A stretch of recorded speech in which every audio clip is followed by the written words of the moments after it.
Russian President Vladimir Putin dialed Indian Prime Minister Narendra Modi on August 18th. This call comes ahead of U.S. President Donald Trump's meeting with Ukrainian President Volodymyr Zelenskyy at the White House. In their call, President Putin shared his assessment of the meeting with President Trump in Alaska. PM Modi reiterated India's stance on the Ukraine war and called for a peaceful resolution. Thank my friend President Putin for his phone call and for sharing insights on his recent meeting with President Trump in Alaska. India has consistently called for a peaceful resolution of the Ukraine conflict and supports all efforts in this regard. I look forward to our continued exchanges in the days to come, PM Modi wrote on X.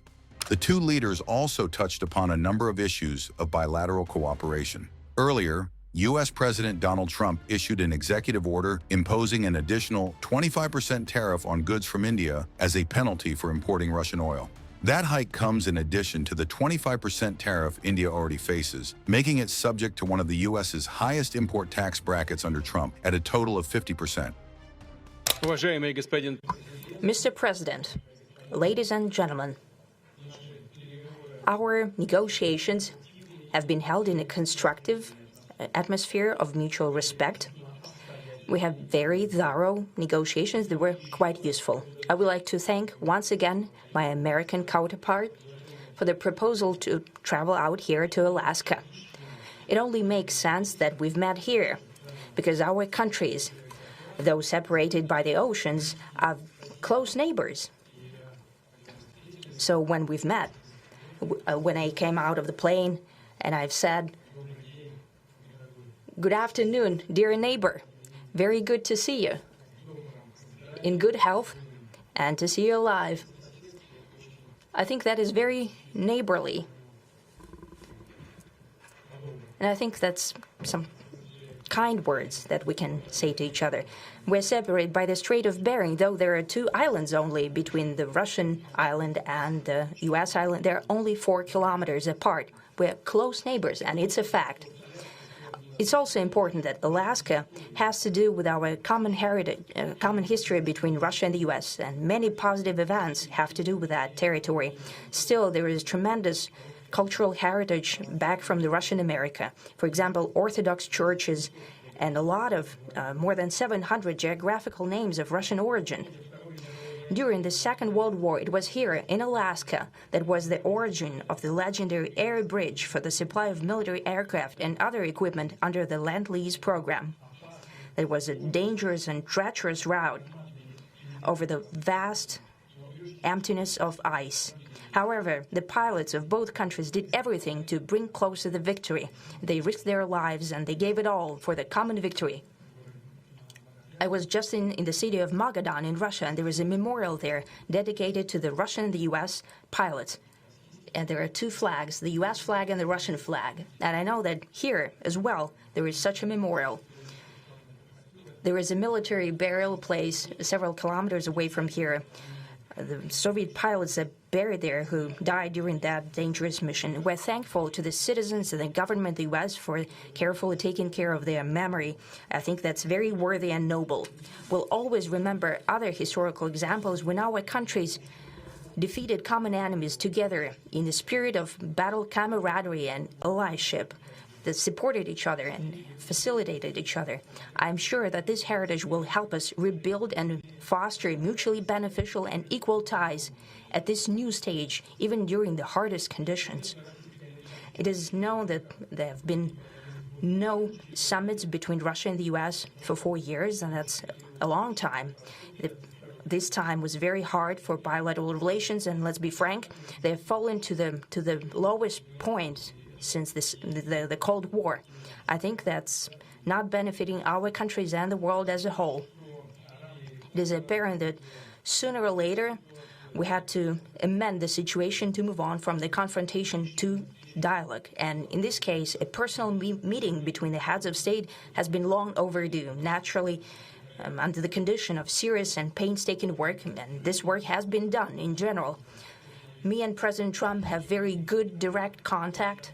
We've spoken multiple times. We spoke frankly on the phone. And Special Envoy of the president, Mr. Witkoff, traveled out to Russia several times. Our advisors and heads of foreign ministries kept in touch all the time. And you know fully well that one of the central issues was the situation around Ukraine. We see the strive of the administration and President Trump personally to help facilitate the resolution of the Ukrainian conflict. And his strive to get to the crux of the matter, to understand this history, is precious.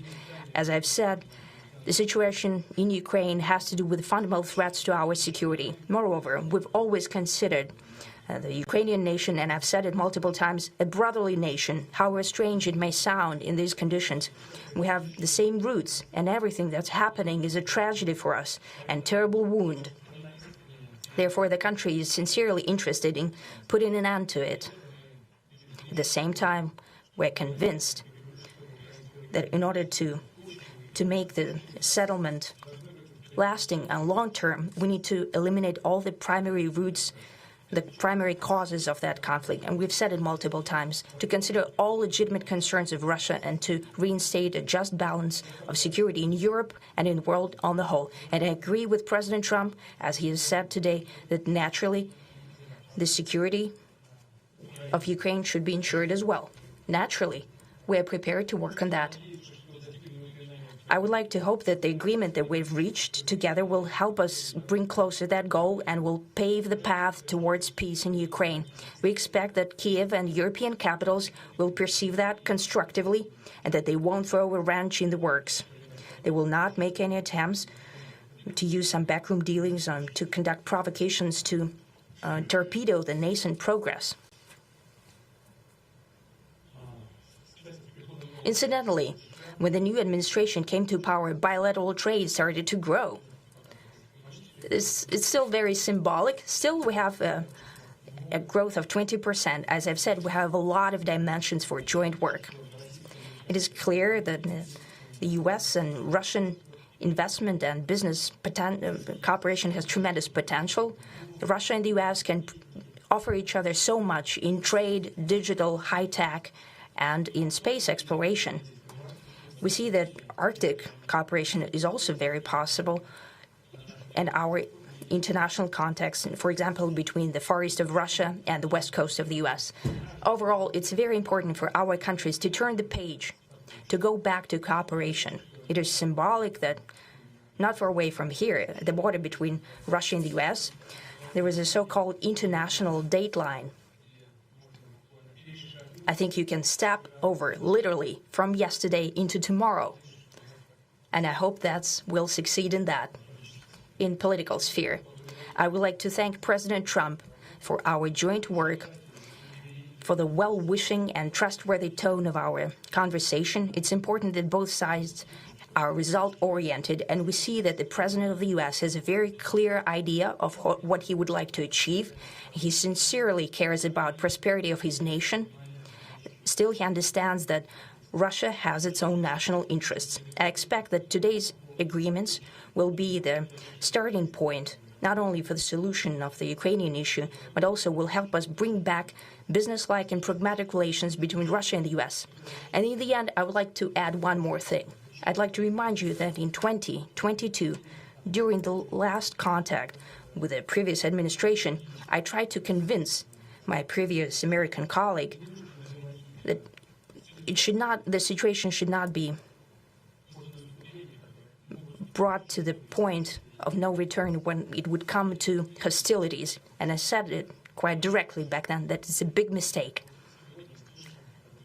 Today, when President Trump saying that if he was the president back then, there will be no war.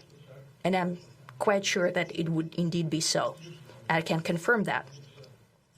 I think that overall, me and President Trump have built a very good, businesslike, and trustworthy contact.